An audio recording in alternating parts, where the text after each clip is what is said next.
Wow guys, গ্রামের একটা মজার খাবার আপনাদেরকে আজকে শেয়ার করলাম। ভিডিওটি কন্টিনিউ দেখতে থাকুন। এটা হচ্ছে কাঁঠাল সিদ্ধ, দেখতে পারছেন guys. Wow. Hi guys, welcome back another video. আর এখন আমি আছি বাড়িতে। আর আজকে অনেক বৃষ্টি পড়ছে। আর আমার সামনে দেখতে পাচ্ছেন এটা কিন্তু হচ্ছে কাঁঠাল। আর এটা কাঁঠালটা একদম ছিলানো হয়েছে। আর এগুলো হচ্ছে কাঁঠালের ওয়া। আর এগুলো হচ্ছে কাঁঠালের গুটি, দেখতে পাচ্ছেন। আর এই কাঁঠালটা কিন্তু কাঁচা খাবো না, আমরা সিদ্ধ করবে। সিদ্ধ করে খাওয়া যে এত মজা। আর যখন সিদ্ধ করবে ওটার ভিতরে থাকে মরিচ, হলুদ, সব আর কি যারা মশলা জাতীয় আছে মশলা জাতীয় দিয়ে এটা সিদ্ধ করে খাওয়াতে কিন্তু অনেক টেস্টি হয়। আর আজকের ভিডিওতে আমি এই টেস্টি ফুডটা আপনাদেরকে শেয়ার করব। ভিডিওটি কন্টিনিউ দেখতে থাকুন। আর যদি ভিডিওটা ভালো লাগে অবশ্যই কমেন্ট করবেন, আমি আপনাদেরকে কিছু সময় পর আর কি দেখাবো। আর এটা দেখতে পাচ্ছেন কাঁঠালের এটা কিন্তু সবজি বানিয়ে খায়। আর এই যে কাঁঠাল যে কুটি আছে এটাও কিন্তু সবজি বানিয়ে খাওয়া যায়। মানে এই কাঁঠাল থেকে অনেক, তার মানে এমনি এই কাঁঠালটা পাকার পরেও খাওয়া যায়, এমনি কি যখন কাঁচা থাকে তখন সিদ্ধ করে খাওয়া যায়। আবার কাঁঠালের যে গুটি আছে এটাও সবজি বানিয়ে খাওয়া যায়। এটাই হচ্ছে কাঁঠাল, যেটা বাংলাদেশের আর কি প্রিয় ফল। এটা হচ্ছে জাতীয় ফল, সেটা হচ্ছে কাঁঠাল। কিন্তু এটা আমাদের আসামের। যাই হোক না কেন অনেক ভালো লাগে ফলটা।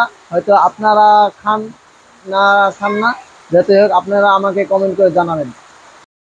তো গাইস, কাঁঠাল কিন্তু একদম ধুয়ে পরিষ্কার করে একদম হাঁড়িতে রেখে দিয়েছে। আর এখানে দেখতে পারছেন একটা বাটিতে কিন্তু একটু পানি রেখেছি। তারপর ওখানে কিন্তু মশলা, একটু হলুদ দেওয়া হলো, তারপরে দিচ্ছে হচ্ছে সজ, আর এখন দিব মরিচের গুঁড়া। তারপরে কি করছি, একটু এটা মিক্স করছি। আর এটা হচ্ছে কাঁঠাল, এটা কিন্তু একদম পরিষ্কার করা হয়েছে। আর এটা এখন আমরা মিক্স করব। দেখতে পাচ্ছেন এটা কিন্তু মিক্স হচ্ছে।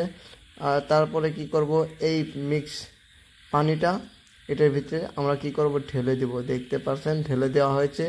তারপরে কি করব, এখন কিন্তু গরম করবে আর কি, সিদ্ধ করবে, রান্না করবে।